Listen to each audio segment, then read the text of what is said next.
ত্রয়োদশ জাতীয় সংসদ নির্বাচনের ফলাফলকে কেন্দ্র করে জামায়াতে ইসলামের নেতাকর্মীদের মধ্যে তৈরি হলো হতাশা, উৎকণ্ঠা এবং উদ্বেগ। তো সব কিছু মিলিয়ে নানা রকম বিশ্লেষণ চলছিল, কেন এরকম হলো। কারণ তাদের যা প্রত্যাশা ছিল সেটি একেবারেই পূরণ হয়নি। আর জামায়াতে ইসলামের লোকজনের বাইরেও যারা দল নিরপেক্ষ কিংবা জামায়াতের নেতাকর্মী নন, অন্য দলের কিংবা কোনো রাজনীতি করেন না, তারাও বিস্মিত হয়েছে ফলাফলে। কারণ দুটো দলই হাড্ডাহাড্ডি লড়াইতে যাচ্ছে এমন আভাস পাওয়া গিয়েছিল সব মাধ্যম থেকে, স্থানীয়ভাবে পরিচালিত জরিপ বেশিরভাগের, এবং রাজনীতির মাঠ বাস্তবতা থেকেও কিন্তু এই তথ্যই পাওয়া যাচ্ছিল যে দুটো দলের হাড্ডাহাড্ডি লড়াই হবে। তো ফলাফল ঘোষিত হবার পর যখন দেখা গেল যে বিষয়টি সেরকম মোটেই হয়নি, আমাদের জানা আছে প্রিয় দর্শক শ্রোতা, জামায়াতের নিজস্ব প্রার্থী ৬৮ জন, ৬৮ সিটে তারা জিতে আসলেন। আর বাকি ৯ জন নিয়ে তাদের জোটসঙ্গী ৭৭ জন। পক্ষান্তরে বিএনপি, তো বিএনপি এককভাবে তারা পেয়েছে ২০৯টি আসন, আর জোটসঙ্গীদের নিয়ে ২১২টি। তো ফলাফলে বিশাল ব্যবধান, আর এইটি আশা করা হচ্ছিল না। জামায়াতের নেতাকর্মীরা তো মোটেই এমনটি আশা করেনি, আর নিরপেক্ষ লোকদেরও এটি ধারণা যে এটি তাদের বিস্মিত করেছে। এই ফলাফল তারা এটির জন্য মানসিকভাবে অনেকেই তৈরি ছিলেন না, যে দুটো দলের ফলাফল হবে একেবারে ক্লোজ খুব। বাট এটি নো হোয়ার ক্লোজ, ধারে কাছেও যায়নি। তো সেদিক থেকে যেটি বলছিলাম, জামায়াতের নেতাকর্মীরা হতাশ ছিলেন। দলীয়ভাবে জামায়াত কি অবস্থান নেয়, আর কিছু অভিযোগ তারা করেছিলেন বিএনপির বিরুদ্ধে, তাদের প্রধান প্রতিদ্বন্দ্বী এবং যারা বিজয়ী হয়েছেন। রেজাল্ট ইঞ্জিনিয়ারিংয়ের প্রশ্ন তারা তুলেছেন। নির্বাচন ভালো হয়েছে, এটি তাদেরও বক্তব্য, জামায়াতের নেতাকর্মীদের এবং জামায়াতের হাইকমান্ডের। প্লাস দেশের বেশিরভাগ মানুষ এবং অন্যান্য রাজনৈতিক দল, পর্যবেক্ষকরা এটি জানিয়েছেন নির্বাচন সন্তোষজনক হয়েছে। তো নির্বাচন পরিচালনা নিয়ে বা ভোট গ্রহণ নিয়ে কোনো সমস্যা নেই, ছোটোখাটো কিছু ত্রুটি ছিল, সেগুলো ধর্তব্য না। বাট ফলাফল নিয়ে ব্যাপক কথাবার্তা তৈরি হচ্ছে, বিভিন্ন আলাপ আছে, নানা রকম জল্পনা আছে। তো বিশেষভাবে জামায়াতের এই অনেকের দৃষ্টিতে এটির ফল বিপর্যয়, কারণ যেহেতু প্রত্যাশিত ফলাফলের কাছেও না সেটি। তো সর্বশেষ গতকাল রাতে জামায়াতের আমির তাদের মগবাজারের কেন্দ্রীয় কার্যালয় থেকে সাংবাদিক সম্মেলনে জানালেন জামায়াতের পক্ষ থেকে প্রতিক্রিয়া। তো সেইখানে নেতাকর্মীদের শান্ত থাকতে বলা হয়েছে, আগেই বলা হয়েছিল এক পোস্টে, এবং কেন্দ্র থেকে পরবর্তী কার্যক্রম কি নেওয়া হয় বা কি সিদ্ধান্ত নেওয়া হয় সেটির জন্য অপেক্ষা করতে বলা হয়েছিল। তো দীর্ঘ অপেক্ষার পর গতকাল রাতে জামায়াত আমির যখন সাংবাদিক সম্মেলনে কথা বললেন, তখন তিনি সুনির্দিষ্ট বা খুব কঠোর ভাষা ব্যবহার করেননি। তিনি জামায়াতের ৩ জন হাই প্রোফাইল প্রার্থীর কথা বলেছেন যে তারা তাদের হার তাকে বিস্মিত করেছে বা অন্য অনেকে অবাক হয়েছে। সো এই বিষয়টি রিভিউর কথা তিনি হয়তো বলছিলেন, বাট কোনো অফিসিয়াল রিকোয়েস্ট ছিল না সেটি, জাস্ট তিনি বলেছিলেন তার বক্তব্যে। আর গতকাল গভীর রাতে, রাত 1:45 দিকে প্রায়, জামায়াত আমির একটি ফেসবুক পোস্ট দেন। তো সেই ফেসবুক পোস্টে জানা গেল জামায়াত আমিরের চূড়ান্ত মনোভাব, দল হিসেবে জামায়াতের প্রতিক্রিয়া চমৎকারভাবে ফুটে উঠেছে। ঝরঝরে ইংরেজিতে, চমৎকার শব্দচয়নে, খুবই চমৎকার একটি পোস্ট তিনি দিয়েছেন। আর এই পোস্ট দেশের শুধু জামায়াতের নেতাকর্মীদের না, আমি মনে করি লাখো কোটি মানুষের, গণতন্ত্রমনা মানুষের, যাদের শঙ্কা ছিল যে জামায়াত যদি ফলাফল মেনে না নেয়, তারা যদি আপত্তি করে, তারা যদি নানা মামলা মোকদ্দমায় জড়ায়, তারা যদি রিভিউতে যায়, তাহলে কি হতে পারে, এরকম একটি আশঙ্কা অনেকের মধ্যে ছিল। তো সব জল্পনার অবসান ঘটিয়েছে তার কালকে রাত্রের এই পোস্টটি। চমৎকার একটি পোস্ট। হ্যাঁ, এই পোস্টে তিনি চমৎকারভাবে তাদের দৃষ্টিভঙ্গি, জামায়াতের দলগত অবস্থান সব ব্যাখ্যা করেছেন।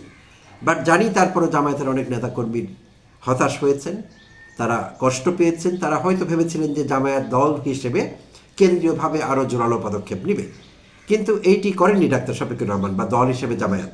তারা দৃশ্যত শান্তির পথে হাঁটলেন, এমনটি আমার কাছে মনে হয়েছে।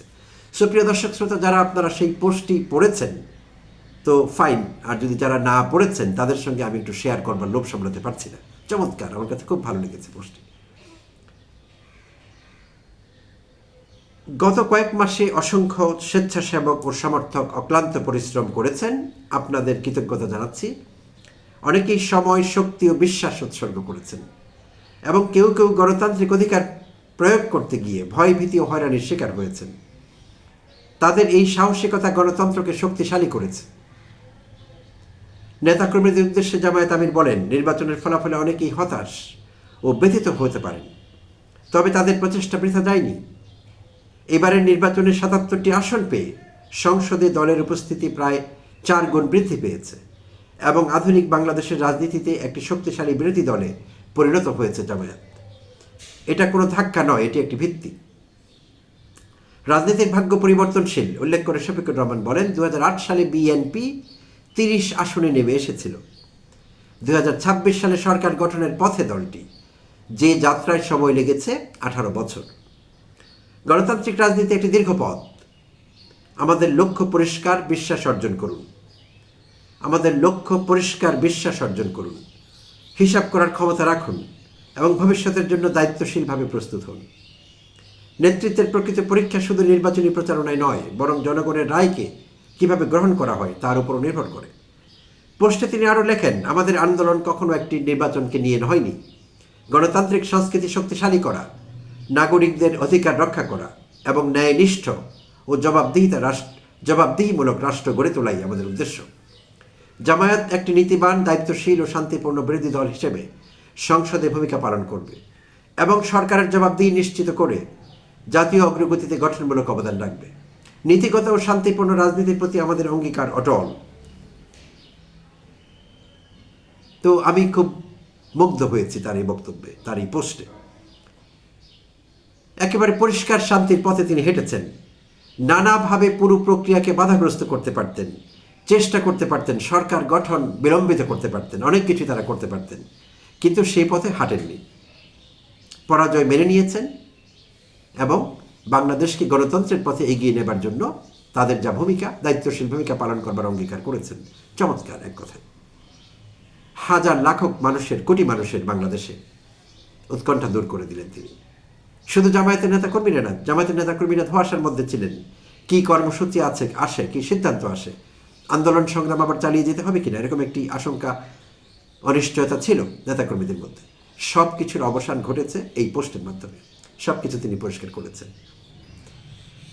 তো একটি মন্তব্য শেয়ার করতে চাচ্ছি আপনাদের সঙ্গে। এই পোস্টের বিপরীতে একটি মন্তব্য, খুবই প্রাসঙ্গিক এটি। এমন দায়িত্বশীল এবং গঠনমূলক বক্তব্য ইতিপূর্বে বাংলাদেশের সংসদের কোনো বিরোধী দল থেকে পূর্বে কখনো শুনিনি। জনগণের টাকায় সংসদ নির্বাচন হয়েছে এবং আপনারা সাংসদ নির্বাচিত হয়েছেন। সুতরাং আপনাদের কাছ থেকে আমরা গঠনমূলক রাজনীতি আশা করি। ইস্যু তৈরি করে সংসদ বর্জন করে এই সংসদকে অকার্যকর করা হবে, এমন রাজনীতি আমরা আর দেখতে চাই না। তো যেই কমেন্ট করেছেন নজরুল ইসলাম এই পোস্টের সঙ্গে, আমি এই কমেন্টটি পেলাম পোস্ট থেকে। তো আমিও এমনটি ভাবছি। এমন চমৎকারভাবে নির্বাচনী ফলাফল মেনে নেয়, এমন গণতান্ত্রিক উপায়ে, গণতান্ত্রিক মানসিকতার প্রতিফলন ঘটে বিরোধী পক্ষ থেকে, প্রধান বিরোধী দল থেকে, এইটি অভূতপূর্ব, বলতেই হয়, অসাধারণ। আর এইটি আমাদের এগিয়ে নেবে শান্তির পথে, গণতন্ত্রের পথে। আর জামায়াত যেটি বলেছে, ডাক্তার শফিক যেটি বলেছেন যে তারা দায়িত্বশীল বিরোধী দলের ভূমিকা পালন করবেন, আমি দৃঢ়ভাবে বিশ্বাস করি তারা সেই কাজটি করবেন। আর একটি শক্তিশালী এবং দায়িত্বশীল বিরোধী দল গণতন্ত্রের জন্য খুব খুব গুরুত্বপূর্ণ। সরকারি দল যেমন সরকার চালাবার জন্য গুরুত্বপূর্ণ, সেটি লাগবে। আর বিরোধী দল গুরুত্বপূর্ণ তাদেরকে লাইনে রাখবার জন্য, ট্র্যাকে রাখবার জন্য। আর সেই বিরোধী দল যদি হয় দায়িত্বশীল, তাহলে তো কথাই নেই, চমৎকার ফাংশন করবে। এবং গণতন্ত্রে এটি কিন্তু পূর্ব শর্ত, একটি শক্তিশালী এবং দায়িত্বশীল বিরোধী দল পূর্ব শর্ত গণতন্ত্রের। এবং সংসদীয় গণতন্ত্র বিশেষভাবে ফাংশন করতে হলে এইটিকে মানতেই হবে এবং এটি দরকার, একটি প্রিরেকুইজিট। তো খুব ভালো লাগলো এবং শান্তির পথে হাঁটবে এই আমাদের আগামী সংসদ। খুব তাড়াতাড়ি তারা শপথ গ্রহণ শুরু করবেন, 2-1 দিনের মধ্যে সরকার গঠিত হবে আশা করা যাচ্ছে। তো সব কিছু এখন পর্যন্ত ঠিকঠাক আছে, বাট কিছু উদ্বেগ তৈরি হয়েছে, সেটি অন্য কারণে। বিজয়ী দল বিএনপির একাংশ বিভিন্নভাবে,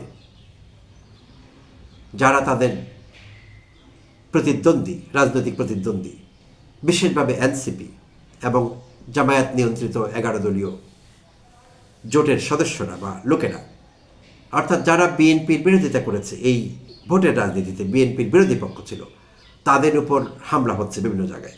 সো এটি কোনো ভালো কথা না, এই উদ্বেগ উৎকণ্ঠা থেকে যাচ্ছে। বাট এইটি বাদ দিলে সব শর্ত পূরণ হয়েছে। এখন একটি সরকার গঠন করবার সুযোগ এসেছে, সংসদ সদস্যরা শপথ নেবেন সেই সময় এসেছে এবং খুব দ্রুতই আমরা একটি গণতান্ত্রিক সংসদকে ফাংশন করতে দেখতে শুরু করব, এই আশা আমরা করতে পারি। সুপ্রিয় দর্শক শ্রোতা, অনেক অনেক ধন্যবাদ জানবেন এবং কৃতজ্ঞতা, সঙ্গে থাকবার জন্য। আবারও কথা হবে অন্য কোনো এপিসোডে।